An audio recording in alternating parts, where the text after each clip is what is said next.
இந்த வீடியோவில் SQL data டைப்ஸ்னால் என்ன அப்படிங்கிற பற்றி தான் நம்ம வந்து பார்க்க போகிறோம். ஸோ இப்போ நம்மக்கிட்ட ஒரு ஷூ கண்டெய்னரில் ஷூ இருக்குது, எக் ட்ரேயில் எக் இருக்குது, அதே மாதிரி வாட்ச் கண்டெய்னரில் வாட்ச் இருக்குது.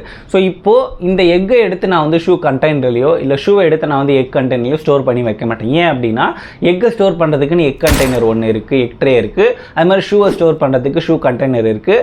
அதே மாதிரி வாட்சை ஸ்டோர் பண்ணுறதுக்கு வாட்ச் பாக்ஸ் நம்மக்கிட்ட வந்து இருக்குது.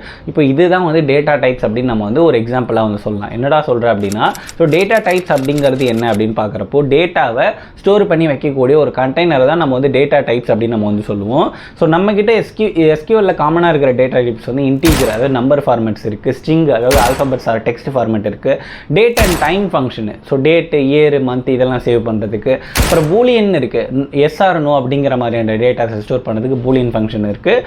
இதில் இன்டீஜர்லேயே வந்து பார்த்திங்கன்னா ஃப்ளோட்டிங் அப்படின்னு சொல்லிட்டு ஒன்று இருக்குது, நம்பர்லேயே டெசிமல் நம்பரை ஸ்டோர் பண்ணி வைக்கிறதுக்கு இந்த ஃப்ளோட்டிங் அப்படிங்கிறது யூஸ் ஆகும். ஸோ இது மாதிரி இருக்கிற காமன் டேட்டா டைப்ஸ் எல்லாத்தையும் ஸ்டோர் பண்ணி வைக்கிறது தான் நம்ம வந்து டேட்டா டைப்ஸ் அப்படின்னு வந்து சொல்லுவோம். ஸோ இதை பற்றின ஒரு ப்ரீஃப் வீடியோ வித் எக்ஸாம்பிளோட நம்ம யூடியூப்பில் ஆல்ரெடி ஒரு வீடியோ போஸ்ட் பண்ணி வச்சுருக்கோம். அதோட லிங்க் ஸ்டோரியில் இருக்குது. அதை பார்த்து டேட்டா டைப்ஸ் அப்படிங்கிறத கம்ப்ளீட்டாக வந்து தெரிஞ்சுக்கோங்க. ஸோ இது மாதிரி நிறைய டெக் ரிலேட்டட் வீடியோஸ் நம்மளோட சேனலில் ஃபாலோ பண்ணி வச்சுக்கோங்க.